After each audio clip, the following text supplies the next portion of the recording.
previous poll. This was back in March.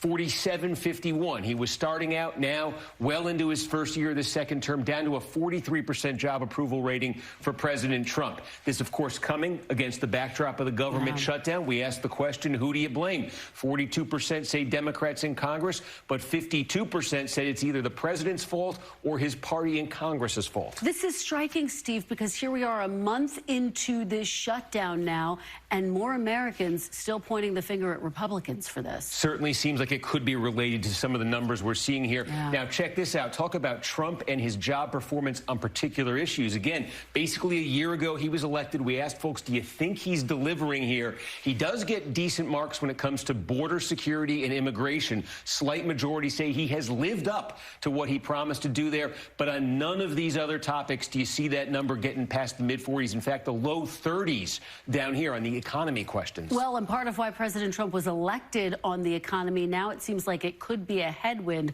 heading into Tuesday for Republicans. And a huge shift, obviously, from his first term, too, when he actually did get good marks there. So you talk about heading into this Tuesday. We asked folks about their enthusiasm for the midterm elections. That'll be next year, 2026. But this was astounding. 66%, two-thirds of all voters have a high level of interest. We will find that number typically on the eve of the actual midterm election. This is a year out.